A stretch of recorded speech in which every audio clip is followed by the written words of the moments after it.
예. 네, 오늘은 이제 그 나들 가게와 물류센터 살리기 세 번째로 정부가 해줘야 될 일. 정부가 조금만 신경을 써도 나들 가게나 물류센터가 금방 활성화될 수 있는 그런 사안들을 오늘 중점적으로 다뤄보겠습니다. 재밌겠는데요, 오늘 보니까. 중소벤처기업부나 소상공인 시장진흥공단, 전통시장이나 골목상권 소상공인 경쟁력 강화를 위해서 많은 지원책들이 있어요. 근데 골목상권이나 전통시장은 반대로 죽겠다고 지금 아우성을 치고 계시잖아요. 근데 이유가 뭐 어떤 계기가 있을 거 아닙니까? 이게 미스매칭이라고 해야죠. 네, 그렇죠. 그 미스매칭된 뭐 사례들 이런 사례들이 있을 거 아닙니까?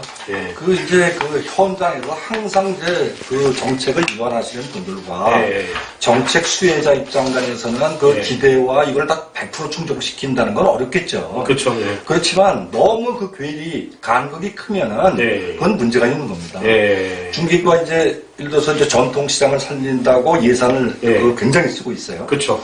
근데 이제 그 전통시장에 지원하는 것들 보면 주차장, 뭐 증축, 주차장, 뭐 신축, 그 다음에 이렇게 캐노피라고 그러죠. 이렇게 지붕 천장 하는 사업, 그 다음에 화재 감지기 뭐 설치 사업, 이런 것들이 머리에 떠오릅니다. 근데 이런 것들을 한다고 해서 그 전통시장의 매출액이 늘어나는 건 절대 아닙니다. 그건 간접적으로 인프라, 오버헤드 지원 차원의 거지. 이건 꼭 필요한 거 같은데? 필요한 건 필요하지만 그것 자체가 주차장을 지었다고 해서 매출액이 직접적으로 는다든지 이런 건 아닙니다. 그러면 이제 그런 쪽에 실질적으로 소상공인의 매출액을 늘려주거나 비용을 직접 줄여주는 이런 사업들을 추진해야 되는데 그 대표적인 게 지금 보면 온누리 상품권 사업. 이게 명절 때 같으면은 10%를 싸게 줍니다. 그러니까 내가 상품권을 10만 원을 사는데 9만 원만 내면 돼요. 그럼 이 사람은 전통시장 가서 10만 원어치 물건을 살 수 있는 겁니다. 제로페이 결제 사업, 수수료 제로입니다. 그 다음에 전국의 지자체가 수행하는 지역화폐 그 할인 판매 사업. 이런 것들이 여러 가지 사업들이 있어요. 그렇다면 이거를 추진하는 주체는 중기부가 독단적으로 추진하는 것이 아니고 여러 정부 다른 부처나 지자체가 추진을 하는데 중기부가 이런 거에 컨트롤 타워 역할을 해야 돼요. 그래서 지자체나 이런 데서 소상공인을 위한 어떤 사업을 추진한다 그러면 기존에 있던 사업과 긴밀한 연관성을 가지고 탑다운으로 전략이 추진이 돼야 되는데 산발적으로 이렇게 저렇게 추진되니까 통합 효과가 제대로 된 시너지 효과가 나지 않는다는 게 문제죠. 그렇죠. 자, 그러면은 총장님. 정부 비축물자 판매와 관련돼서 아까도 계속 얘기했지만, 우리가 지난번 방송에도 얘기를 하고 경험담을 좀 들려주시면 좋을 것 같습니다. 그러니까. 이게 몇 년 전에 비축물 관련해가지고 정부 관계자와 또 대형마트 임원 이렇게 한번 회의를 한 적이 있어요. 그 이유는 뭐냐면 저희가 이제 명절을 음력으로 세지 않습니까? 음력으로 세니까 추석이 9월 초였었어요. 9월 초이다 보니까 일조량 부족으로 과일이 생산이 안 되는 거예요. 과일이? 추석 때 출하가 못 하는 거죠. 그러니까 추석 때 출하를 못 하니까 그러면 추석 지나면 양은 어떠냐? 대풍이에요. 그러면 추석 때는 가격이 굉장히 폭등할 것이고 추석이 지나면 완전히 또 가격이 폭락할 것이니까 이거를 좀 어떻게 했으면 좋겠다라고 하는 아주 건설적인 회의였었어요. 근데 그 자리에 갔는데 그러면 이번에 물동량을 대형마트가 좀 얼마치 좀 사줘라. 그래야 이 사람들이 출하를 할 수 있는 기본적으로 가격이 형성이 된다. 이래가지고 뭐 이마트 얼마 사실래요? 뭐 근데 저는 골목상권을 대변하는 슈퍼마켓 입장에 실무자로 갔을 때 얼마치 사겠다는 말을 못 하겠더라고요. 그런데 그 자리에서 협조하는 마트에 대해서는 정부가 가지고 있는 비축물을 좀 싸게 이렇게 공급을 해주더라고요. 그래서 참 가슴이 아팠습니다. 그래가지고 저희도 좀 늦었지만 지금이라도 우리 저 포스 찍으시고 또 통합구매 하셔가지고 뭐 정부의 지원을 좀 더 받았으면 좋은 생각이 들고요. 현장에 참석해보면 그 돈이 없으니까 뭐 좀 전에 말씀드렸다시피 자금력이 없으니까 대규모 점포나 대형마트들은 항시 주머니에 돈이 있는데 저희는 신용카드도 없어요. 뭐 보증서라도 요청하게 되면 굉장히 어렵습니다. 절차가. 그래서 상당히 어렵습니다. 그래서 지금까지도 아마 예. 이렇게 골목상권들이 지지부진하게 예. 되는 것은 아닌가 좀 답답하네요. 네. 네. 내용 중에 뭐 여러 가지 내용들이 있는데 네. 그거 보충해 주실 만한 내용이 좀 있으시는 거 있습니까? 비축물자 풀 때도 대형마트도 대형마트지만 농협 하나로마트도 문제입니다. 농협 하나로마트. 왜 하나로마트가 문제가요? 거듭 말씀드리지만 예. 농민 인구가 5%가 안 됩니다. 예. 소상공인 인구가 25%예요. 예. 그런데 이제 예. 그 농협 하나로마트는 예. 유통법상에 아무런 규제가 없습니다. 규제가 없어요. 예. 그런데 이제 그리고 이 사람들은 그러니까 이제 대형마트들은 한 달에 2번씩 쉴 때도 쉬지도 않고 상권 영향 평가서나 지역 협력 계획서 제출 의무도 없고 예. 그 다음에 지역 농협에서 예. 좋은 물건이 나왔을 때 예. 이 사람들은 예. 대형마트에 우선 대정을 해요. 예. 맨날 중기부나 이런 쪽에서는 예. 소상공인을 살리자, 전통시장을 살리자 그러면서 예. 그럼 가격 경쟁력도 문제지만 예. 상품 경쟁도 굉장히 중요한 문제입니다. 그렇죠. 상품 경쟁이 상당히 중요하죠. A급 예. 품목이 전부 대형마트나 농협에 가 있으면 예. 전통시장이나 이쪽 슈퍼마켓에서 누가 오겠습니까? 그렇죠. 그렇죠. 그러니까 이런 데서도 예. 문제가 좀 있다고 생각이 됩니다. 농협 하나마트는 의무휴일제도 영향을 안 받잖아요. 지금. 네, 그렇습니다. 하남시에 지금 들어가는 것도 6개째 들어가고. 그렇습니다. 근데 하남시에 들어갈 때 보니까는 현장 취재 갔을 때 네. 하남시에 그 건물 엄청나게 크게 지어갖고 네. 거기에 이제 우류라든가 뭐 가구라든가 이런 여러 가지가 뭐 입점이 된다고 제가 들었거든요. 네. 예, 그건 뭐 대형마트 아닙니까, 그거? 네. 현실적으로 대형마트 범위 내에서 예. 빠져나갔죠. 빠져나갔고 예. 공공기관으로 해가지고 마스크도 팔고 엄청난 사람이 또 갔을 거 아니에요, 그죠? 하나로마트. 지금 슈퍼마켓 관련된 예. 업종에서 예. 가장 피해를 주는 것이 대형마트가 1순위가 아닙니다. 농협입니다. 농협이에요? 면 단위의 마트가 면 예. 단위에 다 있거든요. 면에 근데 몇 이제 개씩. 농협은 또 할 말 있잖아요. 우리 농수산물을 판다. 근데 그런가 실제로? 소장님. 농수산물을 예. 50% 이상 파는 조건으로 예. 그런 어떤 아까 상권 영향 평가서나 의무휴일제나 예. 뭐 영업시간 제한이라든지 이런 걸 풀어줬거든요. 예. 근데 50% 조건을 여태까지 누구 하나도 체크를 해보지 않았어요. 그리고 이런 슈퍼마켓이나 이런 하신 분들의 말씀을 빌리자면 예. 현실적으로 50% 조건을 맞추기가 현실적으로 불가능하답니다. 농협 하나로마트가? 네, 그렇다면 네. 지금이라도 예. 농협 하나로마트에 전수조사를 해가지고 예. 정말 그 50% 룰을 지키는지 또 하나는 농수산물이라고 표현이 되어 있지만 농협 하나로마트에 가면 바나나 팔아요. 파인애플 팔아요. 그건 농산물은 농산물이지만 국산 농산물이 아닙니다. 그럼 50% 룰을 억지로 지키기 위해 갖고 수입 농산물 팔아주는 게 아니, 이거 우리나라 농민을 위한 겁니까? 그건 아니죠. 그러면 바나나를 파는 것을 네, 최근에 된 겁니까? 제가 바나나를 못 파는 걸로 제가 알고 있었거든요. 팔고 있습니다. 팔고 있습니까? 다른 물건들 뭐 양파라든가 뭐 이런 것들 깐마늘 이런 거 다 뭐 중국산이 있어요? 그건 거기까지는 제가 체크를 못했습니다. 네, 체크를 해야겠네요, 그건. 네, 체크를 해볼 필요가 예. 있을 것 같고요. 대형마트가 농민들하고 직거래를 통해 가지고 예.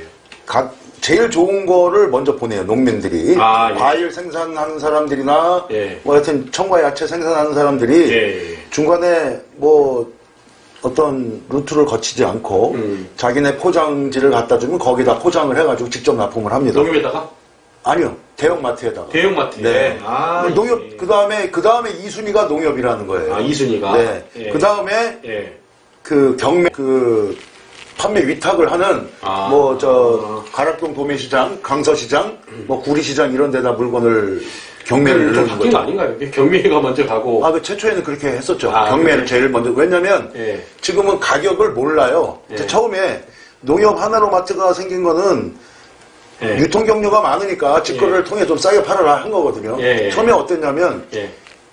오이나 수박이 한 통이 오면 예. 이게 얼마짜리야? 예. 모릅니다. 예. 당사자, 치우자가 몰라요. 예. 그럼 그걸 어떻게 하느냐? 예. 가락동 경매사들이 이게 얼마다? 예. 수박 10kg짜리가 얼마고 이게 10kg짜리가 얼마다? 예. 이렇게 가격이 나와야 그 다음에 예. 가격을 매겼어요. 예. 근데 지금은 예. 바뀌었죠. 판매자가 예. 너무 많이 파니까 예. 저 사람들 원가 대충 계산해가지고 조금 남게 해주고 그걸 다 전량 가져갑니다. 그러니까 이제 경매나 위탁으로 들어오는 것들은 그 안에 또 뭐가 있냐면 항운 노조들의 그 일하시는 분들이 있어요. 그 사람들이 수박 한 손 딱 되면 100원이든 50원이든 단가가 올라갑니다. 그러면 유통 경로가 길어져서 상품 효율성 떨어지고 단가도 올라가고 이거 지금 제도 개선해야 된다고 저는 주장합니다. 정말 이게 이해가 안 되는 부분들이 상당히 많이 있는 것 같은데 이제 우리가 이런 것들을 어떻게 개선을 해야 되고 또 이제 어떻게 중소기업부가 생겼으면 전통시장하고 소상공인 옛날에 우리가 뭐 가게나 이런 것들은 당연히 전통시장에 가서 사야지만이 좋은 물건 산다 이런 인식인데 지금 말씀 들어보니까 대형마트 가야지 좋은 물건 산다 이렇게 됐잖아요. 그렇죠. 뭐 이런 인식을 좀 개선하려면 정부가 어떤 스탠스를 취해야 되고 어떤 정책을 해야 될까요? 뭐 그런 정책은 이제 뭐 사무총장님께서 이제 맞쭉 그 농협 쪽에 그런 말씀을 해주셨고 소상공인이나 골목상권이나 전통시장 보호한다. 그래갖고 지금 어떻게 보면 정부 사업 중에서 가장 성공한 사업이 온누리 상품권 사업이라고 생각합니다. 그 왜 그런 거예요? 온누리 상품권 사업은 10%를 평상시에 5%, 명절 때 10%를 깎아줘요. 할인을 해줍니까? 그럼 이제 소비자는 9만 원을 내고 10만 원어치의 물건을 전통시장에서 살 수 있기 때문에 좋은 아이디어인데요? 활성화가 됐죠. 그 활성화가 됐는데 초기에는 이게 굉장히 지지부진했습니다. 왜 그런 거죠? 그랬는데 안 썼죠? 전통시장 가서 가기 싫으니까. 그런데 10% 할인이 되고 양을 획기적으로 늘리는 결정적인 계기가 있었습니다. 그게 뭐냐면 공기업들이나 저런 그 공공기관, 그 다음에 정부 이런 데서 온누리 상품권을 구매했을 때 경영평가라는 건 합니다. 그 기관평가, 그 CEO 평가를 할 때 가점을 줘요. 이게 되니까 뭐 물건도 싸게 사고 경영평가도 받고 그렇습니다. 좋네요. 그래서 그게 일시에 온누리 상품권이 늘어난 효과 활성화가 됐어요. 자, 이런 사업을 한번 연장선상에서 한번 보죠.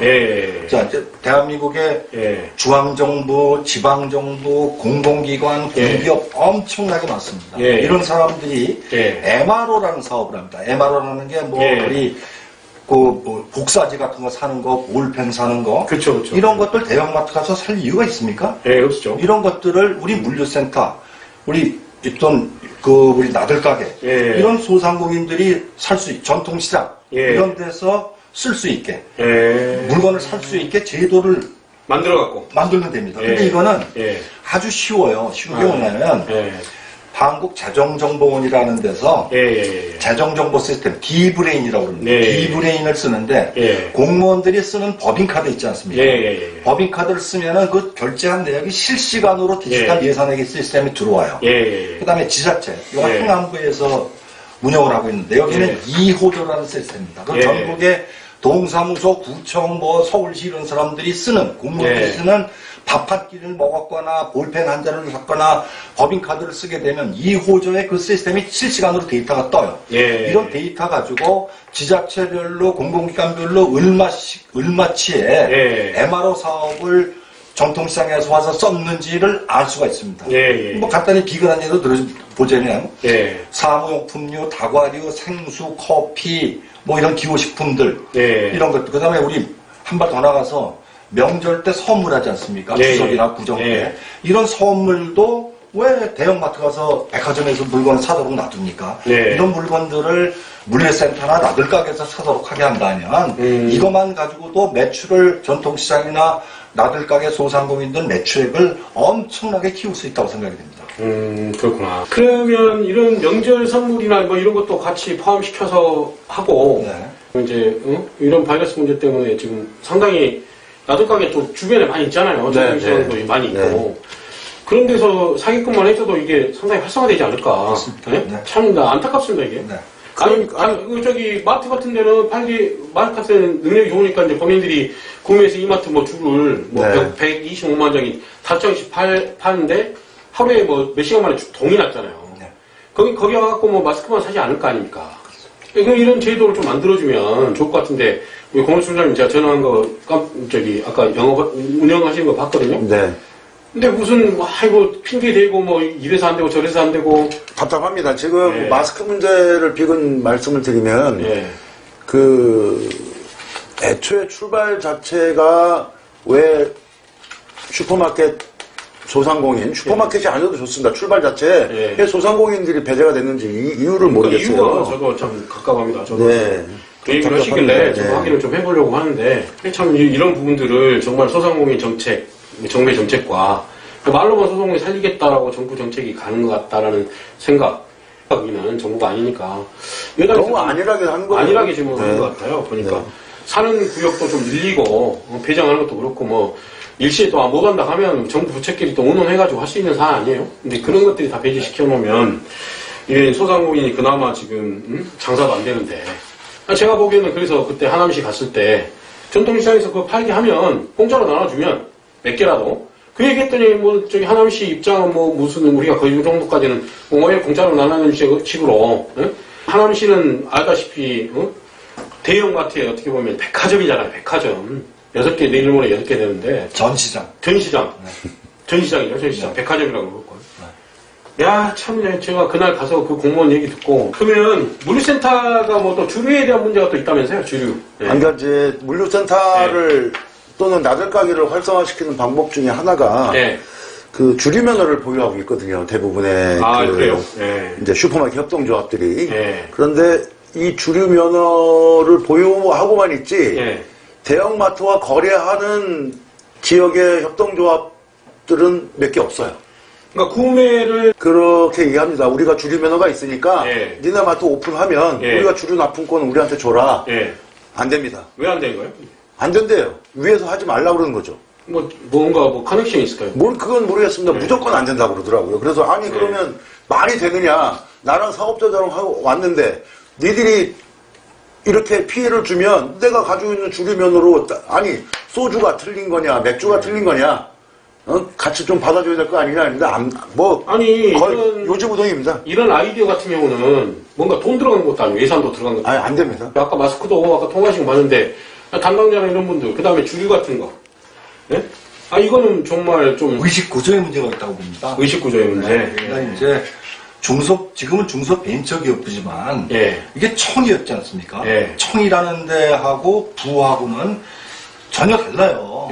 부는 법을 입법 발의할 수가 있는데 청은 못해요. 근데 왜 안 해요? 이 사람 참 이상한 사람들은 제가 볼 때 옛날에 청단위였을 때는 입법 발의 권한이 없는 부처에 있을 때는 사람들이 주눅이 되게 돼 있습니다. 산자부의 주눅이 유통산업의 균형 발전에 대한 책임을 산자부가 지고 있고 산자부는 대기업까지 아우로 해야 되니까. 그렇죠. 그럼 이제 그 밑에 있는 중기청은 슈퍼마켓 이러다 보니까 균형적인 발전에서 항상 슈퍼마켓이나 골목상권은 사각지대에 있을 수밖에 없었죠. 그렇죠. 근데 지금은 아닙니다. 지금은 당당하게 중소벤처기업으로 승격이 됐어요. 그렇다면 목소리를 키워야 돼요. 아까 마스크 하셨을 때 그걸 질병관리본부다. 기획재정부 경제정책 식약처에서 합니다. 식약처. 경제정책국의 물가정책관가 거기서 그런 걸 어떤 플랜을 짜고 있던데 그런 데서 약국에다 판다 농협에다 판다 그랬을 때 중소벤처기업부의 담당 공무원들은 당연히 쫓아가서 공공판매를 위해서 슈퍼마켓 그렇지 않아도 코로나 때문에 그렇지 않아도 내수경비 부진 때문에 다 죽겠는데 이거라도 팔게 해줘. 그렇습니다. 이렇게 해달라는 얘기를 왜 못합니까? 당당하게 해야죠. 그 사람들이 존립하는 미션이 골목상권 소상공인을 살리는 그게 제1번의 미션이에요. 근데 주눅이 들어가고 잠자고 앉아있는 게 옳은 얘기입니까? 중소기업 벤처부라는 게 중자하고 소자는 매출액 따지거나 뭐 소상공인 진흥 거기서 한다면 소상공인 진흥공단이라 해야 되는 거 아닌가요? 거기도 사안화 기관이기 때문에 중기부의 눈치를 봐야죠. 그렇죠. 주눅이 들어있죠. 주눅이 들어있습니까 서로? 아니 진짜 이게 제가 봐도 약국은 진짜 시골에 없어요 많이. 근데 아니 전통가게, 전통시장, 나들가게 많이 있잖아요 시골에. 그 사람들이 지금 뭔가 마스크를 사거나 그런 사람들 어떻게 사야 됩니까? 인터넷에서 사야 돼. 인터넷 하지도 못하는데 된다? 나이 드신 분들. 그거는 뭐 기재부 주관이니까 일단 뭐 하나 접더라도 여기가 이제 포스 나들가게 포스에 상품 공급사라고 등록되어 있는 화면이거든요. 지금 현재 실시간 화면인데 12개 업체가 등록이 되어 있어요. 근데 여기에 보시면 여기 나들가게라고 중동부 슈퍼마켓 협동조합이 한 군데 들어가 있거든요. 현재 서울시 중소유통물류센터를 운영하는 운영 협동조합입니다. 그런데 이거를 이렇게 하지 말고 제가 2016년도에 정식으로 공문을 보내서 이거를 지역으로 예를 들어 서울에 있는 사람이 부산에 있는 물류센터를 볼 필요는 없으니까 서울에 있는 사람은 서울시 물류센터가 화면에 여기 올라오게 해주고 부산은 부산 뭐 인천은 인천 이대로 여기다 물류센터를 넣어주지 왜 사기업을 여기다 이렇게 넣어주냐 물류센터를 넣어주면 안 되냐고 정식으로 공문을 보냈어요. 그것도 안 됩니다. 그것도 안 돼요? 네. 그러니까 자기네들이 공고했을 때 신청해라. 그러면 선정되면 해주고 안 되면 마는 거다. 이렇게 생각을 하는 거죠. 전통시장을 살리는 다른 제안이나 뭐 좀 더 추가적인 제안이 있으면 좀 해주십시오.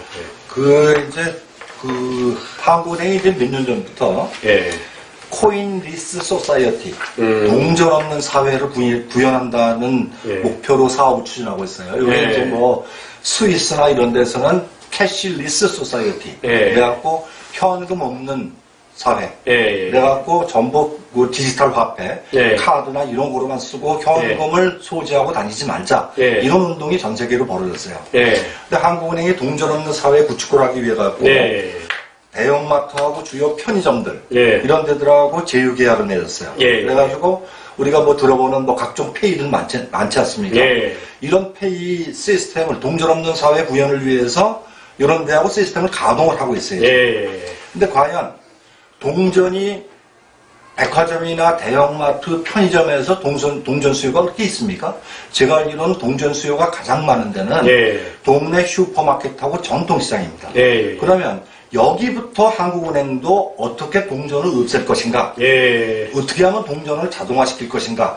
이런 생각을 했었어야 되는데 이런 사업을 국책사업, 한국은행도 대한민국 시스템이니까 여기서 국책사업을 할 때 대형마트 대기업들만 위주로 가요. 이거는 잘못됐다는 생각입니다. 그래서 지금 당장이라도 나들 가게 포스 시스템, 제로페이 시스템하고 연결을 시켜야 되고 동전 시스템, 그 다음에 슈퍼마켓이나 소상공인들이 운영하고 있는 마일리지 시스템 이런 것들을 통합하고 또 하나는 나들 가게 포스 시스템을 통해서 지역 화폐나 아까 왜 90% 할인 판매한다고 그랬었습니까? 그렇죠. 90%가 아니라 10% 할인. 10% 할인. 이런데 지역 화폐나 온누리 상품권을 판매할 수 있도록. 이거는 왜 농협이나 금융기관에서만 가서 사야 됩니까? 나들 가게 포스가 있기 때문에 상품권 충분히 팔 수 있어요.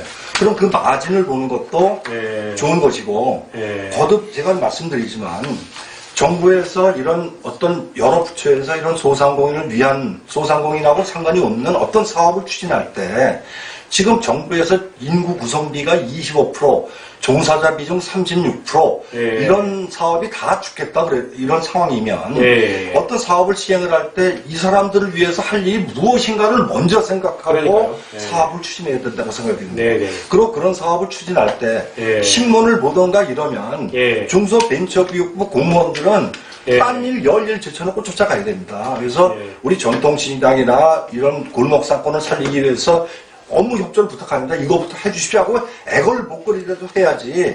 이 사람들이 앉아가지고 하는 얘기들을 들어보면 민간 사업자하고 경쟁을 해가지고 뭐 유통 혼란을 일으킬 우려가 있고 유통 혼란을 일으킬 우려가 있긴 뭐가 있습니까? 그게 국회 답변을 통해서 국정감사 질의 그 자료 요청을 했더니 나온 자료가 그겁니다. 다 소상공인들 다 죽게 생겼는데 무슨 유통 혼란은 뭐지 이런 무슨 귀신씨 따라 까먹는 소리라고 앉아 있습니까?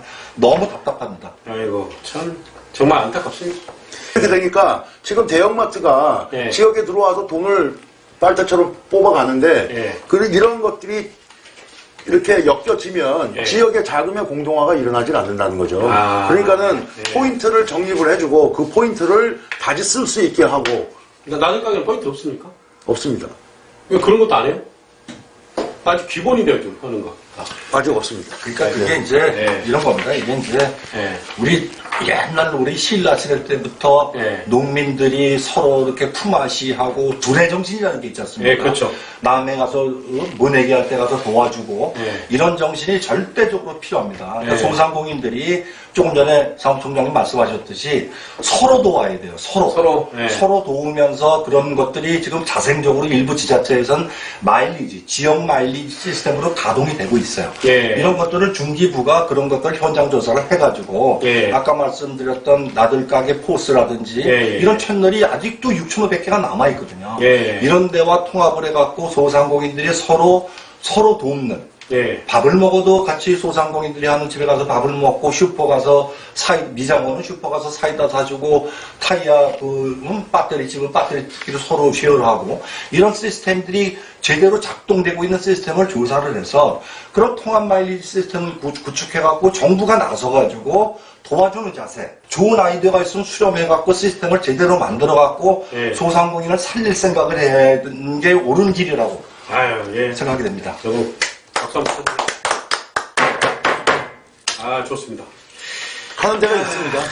하는 데가 있어요? 네. 분들이 큰 돈이 안 들어가는 상태에서 뭔가 할 수 있는 아이디어들, 사람이 아이디어만 있으면은 뭔가, 우리 이순희 장군께서 12척의 배로 200척이 넘는 그런 애선을 물리쳤을 때 그 아이디어, 울돌먹을.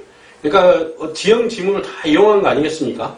그런 지형 지문을 이용해가지고 소상공인도 충분히 살릴 수 있는데, 우리 중소기업 벤처부에서 그 이순신 장군은 아니지만 그거에 못지않은 그런 지략가가 좀 나와서 아니면 소장님이 가셔야 될 것 같은데 보니까 그런 분들이 나와서 이순신 장군 같은 분이 나오시기를 기대합니다. 정말. 왜냐하면 지금 정말 이게 벽적한 데 서 있는 소상공인들 정말 다 문 닫고 지금 어제 우리 현장 갔잖아요. 현장 보셨잖아요. 지금이 마지막 기회입니다. 기회인 것 같아요. 오토가 들어왔을 때.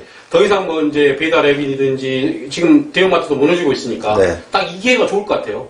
거기서 지금 놓치면 이제 앞으로는 절대 그런 기회가 없다. 사형수가 교도소에서 그 사형장으로 끌려가는 그 마지막 거리 여기 레스트 마일이라고 합니다. 레스트 마일. 요 레스트 마일에 우리 지금 소상공인들이 전부 이제 사형대로 끌려가고 있다고 생각이 됩니다.